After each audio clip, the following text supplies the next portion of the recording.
Hello and welcome back to another update. As the fighting continues across the front line, the Russians launched yet another massive missile strike across the rear of the Ukrainian country. We see that throughout the night, 10 to 15 Tu-95MS were in the air shooting missiles at the Ukrainian rear, of which the targets were mainly the energy infrastructure and other areas.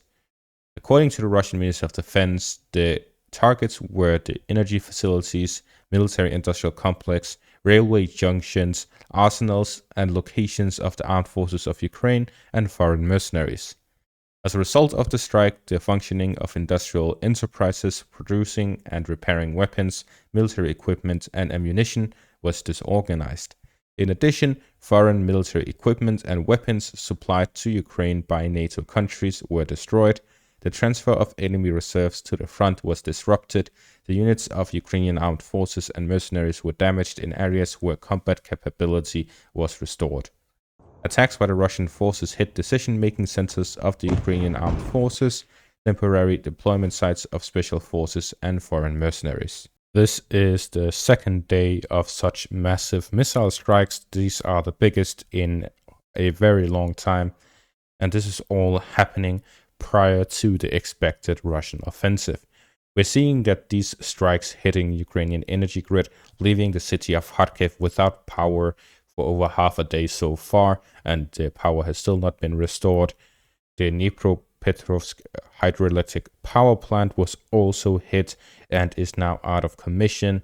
This is a huge hit to the energy grid of the Ukrainians.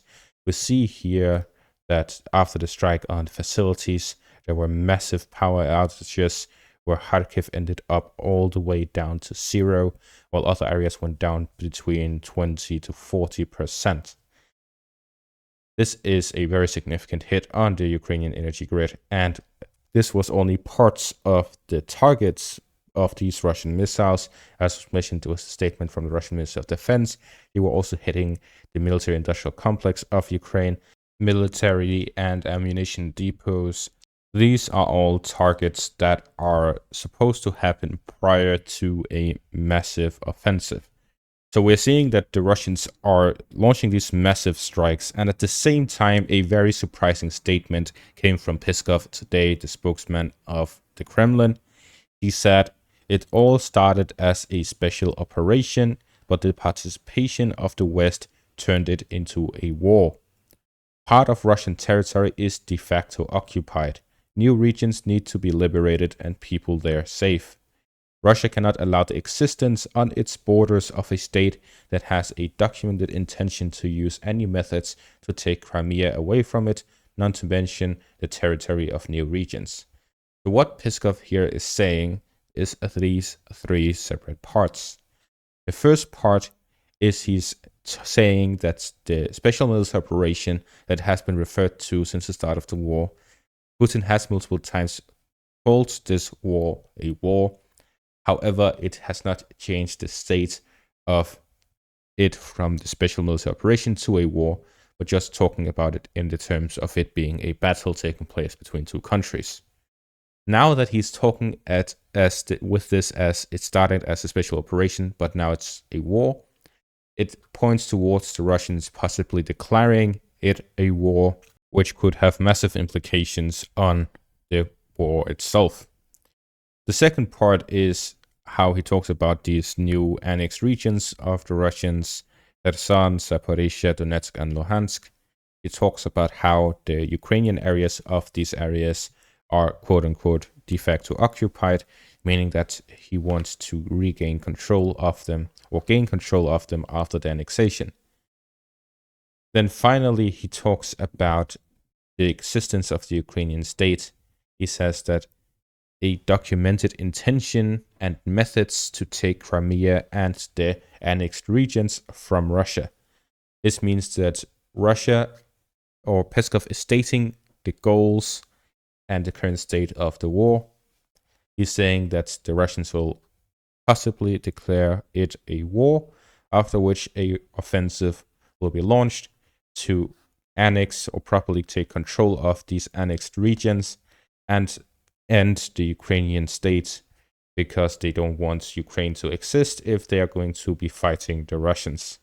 They were going for a total victory with this upcoming offensive. At the same time, there are reports that the Ukrainian armed forces are withdrawing combat-ready units deep into the interior of the country to preserve them ahead of the Russian expected offensive. Following these statements and the missile campaign, I have now become fully convinced that the Russians will launch an offensive, and it may be much sooner than I expected.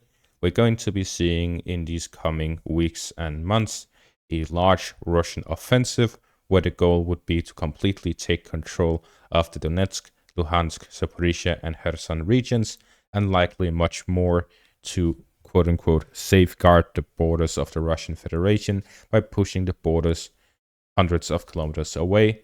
And at the same time, the Russians will be looking to end the war by making the Ukrainian government capitulate and give up the war. The Russians are building a massive army. This includes units to cross the Dnieper River. At the same time, we are seeing the massive buildup and the massive grind down of Ukrainian forces. With the new missile campaign, it has become clear that the Russians are looking to gain and launch this massive offensive to end the war in Ukraine. It is, of course, important to mention that Russia has yet to announce this as a war officially. They have not changed the status of the war from a special military operation to a declaration of war. However, it points towards it being that in the future. At the same time, Western officials and analysts are calling that this may be an indication that the Russians are looking to mobilize again. The Russians have multiple times said that they do not have any intention of launching a mobilization. They receive plenty of volunteers, and this mobilization is only happening if, as Western experts say, the Russians have taken significant casualties, which is unlikely. At the same time, the Ukrainians have launched massive strikes on Russian oil facilities. And to that, there is this article by the Financial Times where they talk about how the United States urged Ukraine to hold strikes on Russian oil refineries because attacking these oil refineries could raise the energy prices and increase the tension, as well as hit the economies of the West.